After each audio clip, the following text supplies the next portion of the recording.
ನಮಸ್ಕಾರ. Praise the lord. ನಿಮ್ಮೆಲ್ಲರಿಗೂ ದೇವರ ಅತಿ ಪರಿಶುದ್ಧವಾದ ನಾಮದಲ್ಲಿ ನಾನು ವಂದಿಸುವಳಾಗಿದ್ದೇನೆ. ನಾವೊಂದು ವಾಕ್ಯವನ್ನು ಓದ್ಕೊಳ್ಳೋಣ. ಕೀರ್ತನೆ 34ನೇ ಅಧ್ಯಾಯ 17ನೇ ವಚನವನ್ನು ನಾವು ಓದ್ಕೊಳ್ಳೋಣ. ಯೆಹೋವನು ನೀತಿವಂತರನ್ನು ಕಟಾಕ್ಷಿಸುತ್ತಾನೆ, ಅವರು ಮೊರೆಯಿಡುವಾಗ ಕಿವಿಗೊಡುತ್ತಾನೆ. ಇಲ್ಲಿ ದೇವರು ವಾಕ್ಯ ಹೇಳ್ತದೆ, ಯೆಹೋವನು ನೀತಿವಂತರನ್ನು ಕಟಾಕ್ಷಿಸುತ್ತಾನೆ. ಇನ್ನು ಕೆಳಗಿನ ಒಂದು ವಚನಗಳಲ್ಲಿ ನಾವು ಓದುವಾಗ ಇನ್ನೂ 3 ಥರದ ಒಂದು ವಚನಗಳನ್ನು ನಾವು ನೀತಿವಂತರ ಬಗ್ಗೆ ದೇವರು ಹೇಳುವುದನ್ನು ನಾವು ಓದಿಯೋದ್ರಲ್ಲಿ ತಿಳ್ಕೊಳ್ಬೋದು. ಅದ್ರ ಬಗ್ಗೆ ನಾನು ಹೇಳ್ತೇನೆ. ಆದರೆ ದಾವೀದನು ಇಲ್ಲಿ ನೀತಿವಂತರು ಬಗ್ಗೆ ನಾವು ಈ ಸತ್ಯವೇದದಲ್ಲಿ ಒತ್ತಿ ಹೇಳುವುದನ್ನು ನಾವು ನೋಡಲಿಕ್ಕಿದ್ದೇವೆ. ನೀತಿವಂತರಂದರೆ ಯಾರು? ನೀತಿವಂತರಂದರೆ ಹೇಗಿರಬೇಕು? ನಾವು ಯೋಬನ ಒಂದು ಗ್ರಂಥದಲ್ಲಿ 1ನೇ ಅಧ್ಯಾಯ 1ನೇ ವಚನವನ್ನು ನಾವು ಓದಿಕೊಳ್ಳೋಣ. ಒಂದು ಯೋಬನು ಹೇಗೆ ನೀತಿವಂತನಾಗಿದ್ದನು. ನಾವು ಒಂದು ಇಬ್ಬರು ವ್ಯಕ್ತಿಗಳನ್ನು ನಾವು ಸತ್ಯದಲ್ಲಿ ಮುಖ್ಯವಾಗಿ ನಾವು ನೋಡಲಿಕ್ಕಿದ್ದೇವೆ.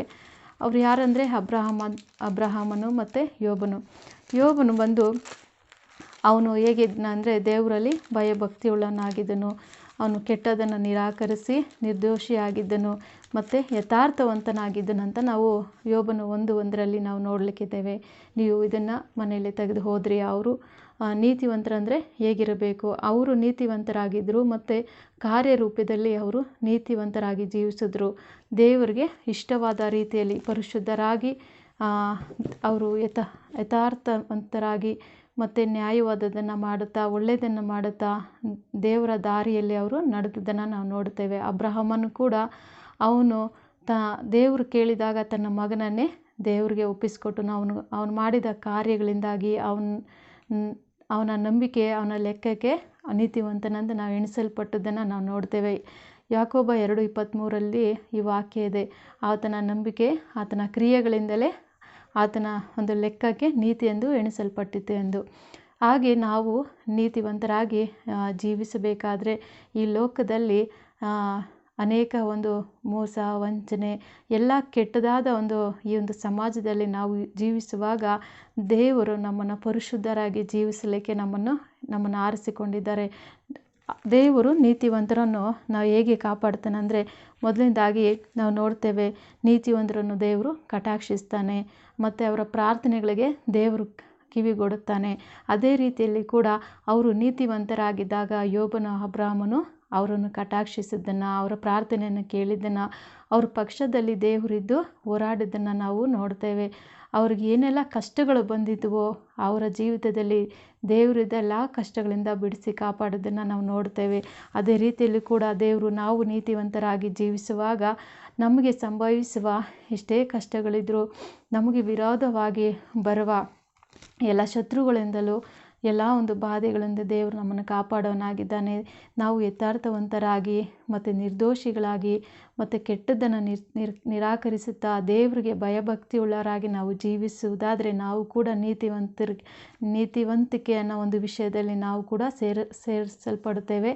ಸೊ ಹಾಗಾಗಿ ನಾವು ನೀತಿವಂತರಾಗಿ ಜೀವಿಸಲಿಕ್ಕೆ ದೇವರ ಮುಂದೆ ಪರಿಶುದ್ಧರಾಗಿ ಜೀವಿಸಲಿಕ್ಕೆ ನಾವು ಪ್ರಯತ್ನ ಪಡೋಣ ಮತ್ತು ಇನ್ನೂ ಹೆಚ್ಚಾಗಿ ಈ ಒಂದು ವಾಕ್ಯಗಳ ಪ್ರಕಾರ ನಾವು ನಡೆದುಕೊಳ್ಳೋಣ. ಖಂಡಿತ ಹೇಗೆ ದೇವರು ಇವರ ಒಂದು ನೀತಿವಂತಿಕೆಯನ್ನು ದೇವರ ದೃಷ್ಟಿಯಲ್ಲಿ ಅದನ್ನು ಒಳ್ಳೆಯ ರೀತಿಯಲ್ಲಿ ಪರಿಗಣಿಸಿದ್ರು, ಅದೇ ರೀತಿಯಲ್ಲಿ ಕೂಡ ನಮ್ಮ ನೀತಿವಂತಿಕೆಯನ್ನು ಕೂಡ ದೇವರು ಪರಿಗಣಿಸುವನಾಗಿದ್ದಾನೆ. ನಮ್ಮ ಒಂದು ನೀತಿವಂತಿಕೆಯನ್ನು ಕೂಡ ಒಂದು ದೇವರ ಒಂದು ಹತ್ತಿರ ನಮಗೆ ಕೂಡ ಅದಕ್ಕೆ ತುಂಬಾ ಒಂದು ವ್ಯಾಲ್ಯೂ ಇದೆ ಅಂತ ನಾವು ಹೇಳ್ಬೋದು. ಆದರೆ ದೇವರಿಗೆ ಇಷ್ಟವಾದಂಥ ಒಂದು ಜೀವಿತವನ್ನು ಜೀವಿಸುವಾಗ ದೇವರು ಖಂಡಿತ ನಾವು ಮಾಡಿದ ಪ್ರಾರ್ಥನೆಗಳಿಗೆ ಉತ್ತರ ಸಿಗ್ತದೆ, ಬೇಗನೆ ನಮಗೆ ಉತ್ತರ ಆಗುತ್ತೆ. ಅದೇ ರೀತಿಯಲ್ಲಿ ನಾವು ಒಂದು ತಲೆಬಾಗಿ ಒಂದು ಚಿಕ್ಕ ಪ್ರಾರ್ಥನೆಯನ್ನು ಮಾಡಿಕೊಳ್ಳೋಣ.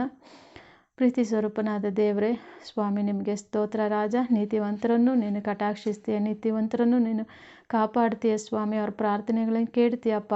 ಅವ್ರ ಪಕ್ಷ ನೀನಿದ್ದು ಹೋರಾಡಿ ಸ್ವಾಮಿ ಮಕ್ಕಳನ್ನು ನೀನು ಕಾಪಾಡೋದಕ್ಕಾಗಿ ಸ್ತೋತ್ರ. ಅದೇ ರೀತಿಯಲ್ಲಿ ಸ್ವಾಮಿ ನೀವು ನಮಗೆ ಸಹಾಯ ಮಾಡೋದ್ರಿಂದ ನಾವು ಬೇಡ್ತೇವಪ್ಪ. ನೀತಿವಂತರಾಗಿ ಜೀವಿಸಲು ಈ ಒಂದು ಪಾಪ ತುಂಬಿದ ಒಂದು ಲೋಕದಲ್ಲಿ ನಾವು ಜೀವಿಸುವಾಗ ಅಪ್ಪ, ನಾವು ಪರಿಶುದ್ಧರಾಗಿ ಜೀವಿಸಲಿಕ್ಕೆ ನೀನು ಕರೆದಿದ್ದೀಯಾ ಅಪ್ಪ. ಆ ರೀತಿ ನಾವು ಜೀವಿಸಲಿಕ್ಕೆ ಕರ್ತನೇ ಅಪ್ಪ ಈ ಸತ್ಯವೇದದಲ್ಲಿ ಇನ್ನೂ ಕರ್ತನೆ ಯೋಬನ ಬಗ್ಗೆ ಅಬ್ರಾಹಮನ ಬಗ್ಗೆ ಸ್ವಾಮಿ ನಾವು ಓದುವಾಗ ಅವ್ರು ಹೇಗೆ ಅಪ್ಪ ನೀತಿವಂತರಾಗಿ ಜೀವಿಸಿದ್ರೆಂದು ನಾವು ಇವತ್ತು ಕೂಡ ಆ ಒಂದು ವಿಷಯಗಳು ಜೀವಂತವಾಗಿವೆ. ಅದನ್ನು ಓದಿ ನಾವು ತಿಳ್ಕೊಂಡು ಸ್ವಾಮಿ ಕರ್ತನೆ ಅದರಂತೆ ಜೀವಿಸಲು ಅಪ್ಪ ನಮಗಿದೆಲ್ಲ ಅನುಕೂಲವಾಗ್ತಾಯಿದೆ. ಕರ್ತನೆ ಈ ವಾಕ್ಯಗಳ ಮೂಲಕ ಸ್ವಾಮಿ ನೀನು ನಮ್ಮನ್ನು ಪ್ರೇರೇಪಿಸಿದ್ದಕ್ಕಾಗಿ ನಿಮಗೆ ಸ್ತೋತ್ರ. ನೀನು ಮಾತನಾಡೋದಕ್ಕಾಗಿ ಸ್ತೋತ್ರ. ಇಂದಿದನ್ನು ನೋಡೋವರನ್ನು ಕೂಡ ಸ್ವಾಮಿ ಅಪ್ಪ ಪ್ರತಿಯೊಬ್ಬರನ್ನು ನಿನ್ನಲ್ಲಿ ಕರ್ತನೆ ಭಯಭಕ್ತಿಯುಳ್ಳವರಾಗಿ ದೇವರೇ ನಿನಗೆ ಯಥಾರ್ಥರಾಗಿ ನ್ಯಾಯವರ್ಧನೆ ಮಾಡುತ್ತಾ ನಿನಗೆ ಪರಿಶುದ್ಧರಾಗಿ ಜೀವಿಸುವ ಹಾಗೆ ನೀನೇ ಅವರೊಬ್ಬೊಬ್ಬರ ಹೃದಯಗಳಲ್ಲಿ ಮಾತನಾಡಬೇಕಾಗಿ ಬೇಡ್ಕೊಳ್ತೇನೆ ಸ್ವಾಮಿ ಎಂದು ಚಿಕ್ಕ ಪ್ರಾರ್ಥನೆಯನ್ನು ಕೇಳಿ ವಾಕ್ಯದ ಪ್ರಕಾರ ನಮ್ಮನ್ನು ನಡೆಸಿ ಆಶೀರ್ವದಿಸಿ ಬಲಪಡಿಸಬೇಕಾಗಿ ಯೇಸುವಿನ ನಾಮದಲ್ಲಿ ಪ್ರಾರ್ಥನೆಯನ್ನು ಬೇಡಿದ್ದೇನೆ ತಂದೆ, ಆಮೇನ್. Thank you. ದೇವರು ನಿಮ್ಮನ್ನು ಆಶೀರ್ವಾದ ಮಾಡಲಿ.